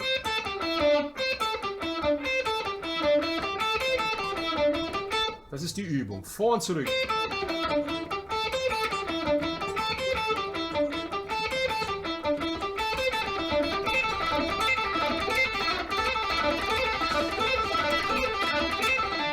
Ja, das Geübt. ja, ich muss Aber es ja das- üben. Ich muss es ja dir auch vorführen.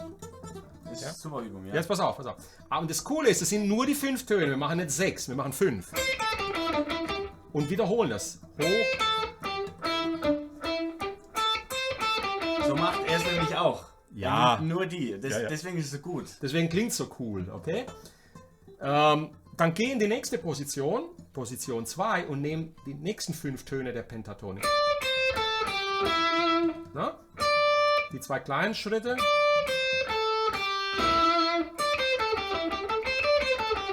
Du kannst auch du kannst einen Akzent auch rein.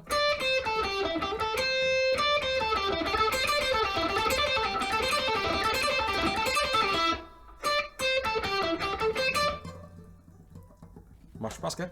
Also, Ja. die 5 Töne aus der zweiten Lage, dann die nächsten. Wir beginnen dann im 12. Bund. Und hier spiele ich bewusst nicht mit dem kleinen Finger. Ich kann es zwar,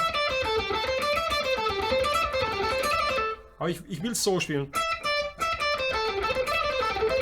Wie Joe, ne? Also, Ja. dritte Lage, 12, 10, 13, 10 und die 12. Also immer 5 Töne.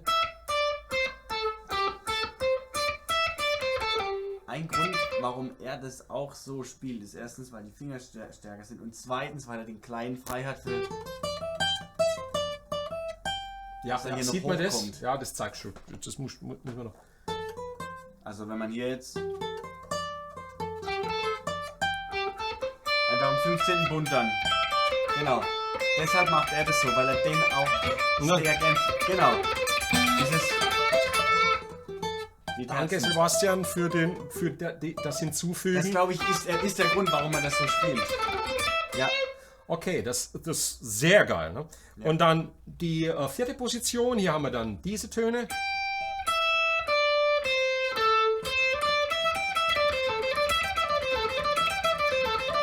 Also 15, 12, 15, 13 und die 14 hier oben.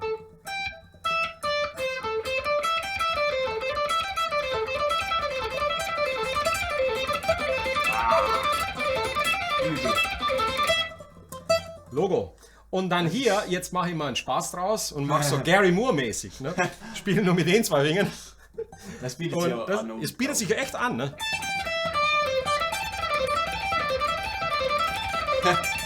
Es geht auch Es an. geht, ne? Das ist, Es geht auch an. aber es, Also jeder soll es machen, wie Ja. es ihm liegt. Aber hier, 5. Lage, Pentatonik A-Moll, sind die Bünde 17, 15. Und dann hier oben noch die 16. Ja, als Quatsch, die 17 natürlich.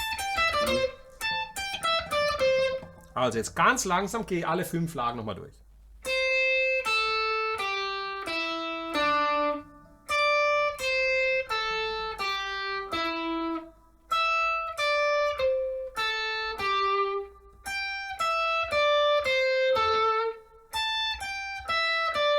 Oder so. Und dann nochmal die erste. Und dann endest du irgendwo auf dem A. Ne? Ja. Und so, wenn du das jetzt übst, dann übst du das folgendermaßen. Machst ein Metronom an, schaltest es hinzu, tak, tak, tak, tak und...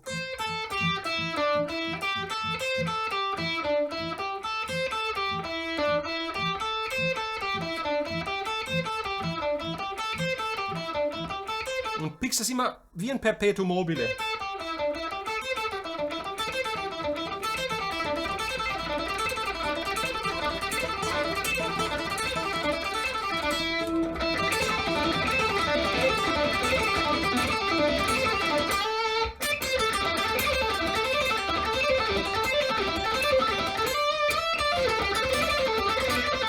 Hier. Ja, jetzt machen wir natürlich den Spaß. Das ist so geil. Ah, es ist cool. Ja, da gibt es auch einen Lick, den ich hochgeladen habe, Ja, gemacht ja. habe, der genau... Der diesen. Perfekt, ne? Und Vierer, jetzt ja. verrate ich euch was. Ne? Jetzt hätte ich natürlich allein aus diesem Video jetzt, ne? Jetzt gibt es wieder Geläster von mir. Allein aus dem Video jetzt hätte ich 40 amerikanische 5-Minuten-Videos machen können. Ja. Und alle würden sagen, Mann, ist das geil, Alter. Du bist ja Wahnsinn, ne? Und dabei packe ich dir hier alles rein, dass du, ja, auf dem Silbertablett sozusagen. Und ich weiß, was du dich jetzt fragst. Du fragst dich, wie geht denn diese abartige Geschwindigkeit? Und jetzt verrate ich es dir. Üben. Üben. Ja, aber jetzt Spaß beiseite. Jetzt die Hälfte der Leute, die jetzt zugucken, sagen, was für ein Arsch. Ne? Aber nee, ich verrate es dir wie. Diese Dexterity sagen die Amis, bekommst du durch eine meiner billigsten Übungen hin. Die Drillübung. Wenn du die Drillübung wirklich verinnerlicht hast und diese Ausdauer erreicht hast, dass du die machen kannst und zwar locker. Ne? Es ist wirklich die Drillübung, Sebastian. Es, Glaub's mir. die Basis, ja. Die Drillübung, dann Finger liegen lassen, den nächsten Finger drillen, liegen lassen, den nächsten Finger drillen, Schön bequeme Handhaltung. Du musst den Daumen nicht hier oben haben, hier unten für den kleinen Finger. Und durchhalten, durchhalten. Wenn der Finger müde ist, dann wieder zurück auf den und dann wieder auf den, und dann im Wechsel. Denn wenn ich das hier so hinbekomme, dann ist dir doch klar, dass die Pentatonik, wenn ich jetzt die picke, dass dann meine Finger eben diese wie soll ich sagen, diese Spannung haben durch das Training. Ne? Guck mal. Das siehst du auch, dass ich jetzt im Grunde genommen wie eine Drillübung. Guck mal auf den kleinen Finger. Das ist ja Wahnsinn, ne? Und jetzt stell dir vor, du willst irgendwann in diese Regionen mal vordringen, aber du hast die Drillübung nicht gemacht. Wird schwer. Wird schwer. Ich will nicht sagen unmöglich, aber es wird schwer. Frustriert dann auch sehr, wenn man Es an so ein Lick dran geht und es passiert einfach nichts, weil man einfach die Technik, die Dexterität nicht hat. Und dann braucht man da Ja. ein Vielfaches länger, als wenn man einfach... Also ich glaube, die Drillübung ist der Schlüssel für die linke Hand. Ja. Guck hier, mit Stretches. Da hast du dann geübt. Ja, vor 30 Jahren. Also so, Ja, das ist... nochmal schön für dich, ganz langsam.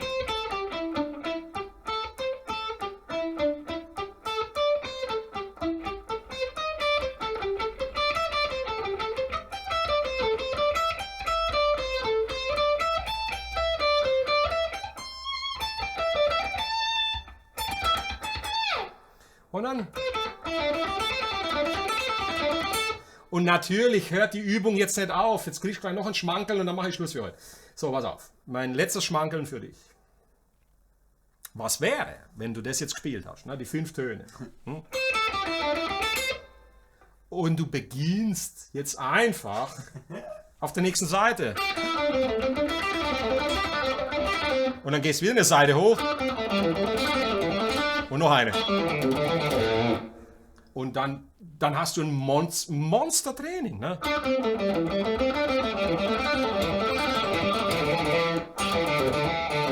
Und das ermöglicht einem ja dann alle möglichen Pentatonik-Licks durchzuhauen, wenn man das kann. Also, Danke, Sebastian. ja. So, ihr Lieben, wir haben alles reingepackt, was ging.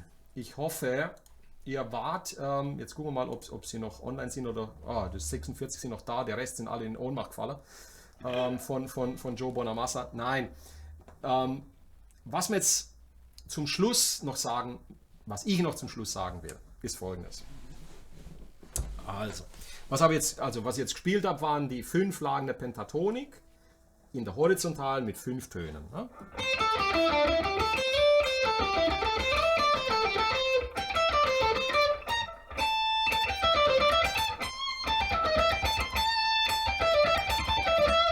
Und das ist einer der Schlüsselübe-Elemente, wenn du das übst und hinbekommst. Was schreibt Christian? Ich mache die Drills jetzt wirklich seit circa November 17 täglich immer nur zur Zigarettenpause. Echt unglaublich, was das bringt. Danke. Sag's laut. Schrei's in jedem Forum. Schreider Horst hat Folgendes gesagt. Schreib's da, tätowier's irgendwo hin. Mach die Drillübung, mach sie so oft wie möglich. Jeden Tag, 10 Minuten, Viertelstunde als Aufwärmübung. Du wirst so große Fortschritte machen, ich garantiere es dir, ohne die geht es fast gar nicht. Okay? Ja. Mach es. Ab heute, die nächsten 10 Jahre. Jeden Tag, 10 Minuten, ersetzt eine Stunde Skalen üben ohne Dexterität. Ne? Ja. Okay, also das zu dem Punkt. Finale Blueskurs war Joe Bonamassa, aus dem ganz einfachen Grund, von den 10 Gitarristen, die wir gespielt haben, wer lebt denn noch von denen? Er und der Clapton. Ja. Ja. Clapton und er. Ja. Und Clapton ist jetzt auf seiner finalen Tour, ist 72 Jahre alt. Er hat auch schon ein kleines Nervenleiden, also er wird nicht mehr lange spielen können. Also wenn ihr Clapton dieses Jahr nochmal seht, gönnt ihn euch. Er gibt noch ein paar Konzerte, ich denke, das war's dann. Und dann haben wir ja eine Lücke von 3 Jahrzehnten. Das ist unglaublich. Zum 40-jährigen Bonamassa. Ne? Also, Es gibt natürlich noch andere Blues-Gitarristen, die brauchen wir jetzt nicht alle aufzählen, die sind bekannt. Aber es geht nicht nur um Blues, es geht um die E-Gitarre und es geht um E-Gitarre und Gesang. Es geht um diese schöne Musik, die er schreibt, jedes Jahr, jedes zweite Jahr ein Album. Es geht um seine Arbeit mit Beth Hart und deswegen haben wir mit ihm den Kurs beendet. Fazit. Wenn du dir chronologisch die 10 Tage anguckst, und wir haben ja ganz klassisch mit den 3 Königen angefangen, mit dem klassischen Blues der 50er und 60er Jahre, auch mit Muddy Waters, sind dann übergegangen in die 60er zu Jimi Hendrix, in die 70er zu Clapton, in die 80er zu Stevie Ja. und in die 90er bzw. in die 2000er zu. In den 90er gab es halt Grunge. Ja. Aber Gitarre, ja. Hauptsächlich Grunge. Und dann kam Joe Bonamassa und wir sind ihm alle dankbar, dass er das gemacht hat. Und was kannst du mitnehmen? Sind da jetzt irgendwie in den 10 Tagen große Geheimnisse wieder entdeckt worden? Nein, es ist die Pentatonik, es ist die Blues-Pentatonik, die 5 Lagen, 5 mickrige Tonleitern. Ja.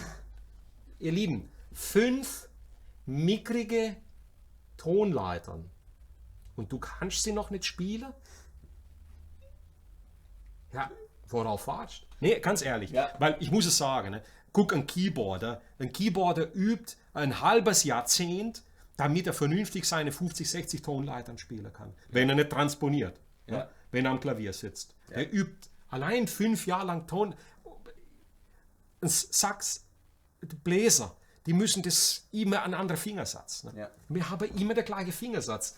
Mensch, ich hoffe, dass keine Keyboarder und Bläser zugucken, weil die kriegen ja einen Hass auf uns, dass es für uns so leicht ist. Oder Sebastian? Ja, hier geht es zwar um andere Sachen, aber rein von dieser Perspektive her ist es wirklich, Was soll ich sagen? Ne? also ja, jetzt wirklich nicht schwer, weil es immer die gleiche Schablone ist, die man auf den Grundton legt. Ja, Und dann es hab ist eine ich- Schablon. Und dann, ja. Okay, also du lernst deine 5, Ja. die 5 Pentatoniken. Dann lernst du, dann packst halt noch die Blue Note hinzu. Und dann hast du alles an Rüstzeug für 95% dessen, was im Solo-Bereich auf der Gitarre im Blues stattfindet. Okay? Das tonleitermäßig.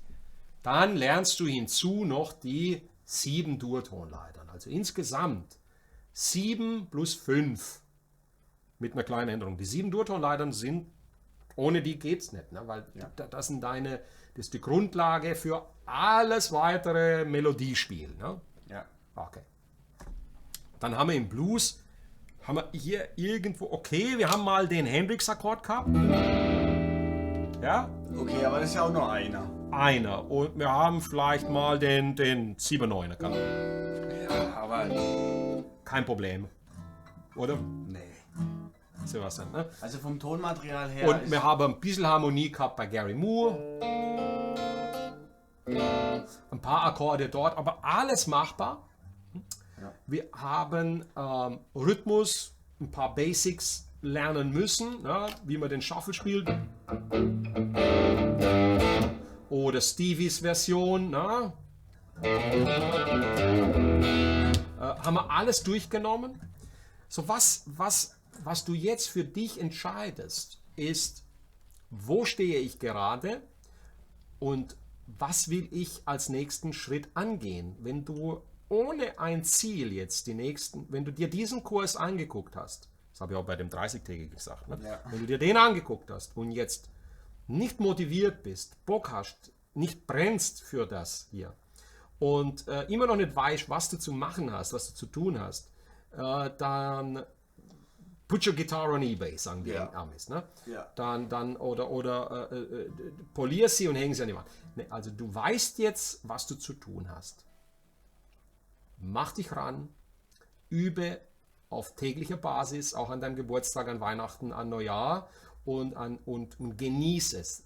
Sehe es nicht als Üben, sehe es als persönliche Weiterentwicklung, als persönliches Geschenk. Das Geschenk der Musik, das du in dir trägst und das du dann ausleben kannst. Der Blues ist bei Bonamassa ist kein Blues mehr, wie er in den 50er, 60ern gespielt wurde. Bei Bonamassa ist eine Essenz dessen, was diese ganzen Bluesmusiker gebracht haben, plus der britischen und europäischen Rockmusik, eine wunderbare Melange. Auch Country-Einflüsse hört man bei ihm ganz oft, Ja. wenn er seine Akustik-Sachen spielt. Das wäre es jetzt von mir an Motivation. Wenn du jetzt nicht brennst und es wirklich spielen willst, dann kann ich nicht mehr helfen. Dann ist der Zug abgefahren, ja. Das war der 10-tägige Blueskurs. Ich bedanke mich bei allen, die dabei waren. Alle, die jetzt von Anfang an durchgehalten haben. Und zwar 1 Stunde 45. Die wollen es wissen. Die wollen es wissen. Wir wollen es auch wissen. Wir freuen uns, dass ihr einige von euch jetzt nächste Woche beim Blueskurs hier live, ne? Also ich gucke euch auf Live? in nächste Woche gucke ich euch auf die Finger, ja? Ja. Und dann gibt's Wer dann Feuer. die Pentatonik nicht kann, alter Schwede. Oh. Ich hab mal einige Dinge ausgedacht, was ich mit euch veranstalte. So Feuerlauf. Weißt du, kennst du das? Ja, Glühende ja. Kohle. Ja. Eine Autobatterie mit viel Ampere. Ich bedanke mich bei dir, Sebastian, Ja. für die Zeit. Immer gern. Uns hat es tierisch Spaß gemacht. Ja. Ich hoffe, es war mal wieder für jeden was dabei. Du konntest was mitnehmen, ein klein bisschen besser werden. Wenn dir unsere Videos gefallen, dann teilen. Wenn dir der Kurs gefallen hat, dann unterstütze das Projekt auf Patreon. Geh dort rein und schau, was dort geboten wird. Und ansonsten wünsche ich dir viel, viel Spaß beim Üben, beim Gitarre spielen. Viel Spaß mit dem Blues. Und wenn du noch am Anfang bist, dann umso mehr Feuer und Motivation und Leidenschaft. Alles Liebe und alles Gute. Hier war Horst. Hier war Sebastian, bis dann. Bis bald. Bis bald, Es ja, geht bis- bald, es geht bald wieder weiter. Ne? Wie, das verraten wir euch im nächsten Video. Tschüss. Ciao.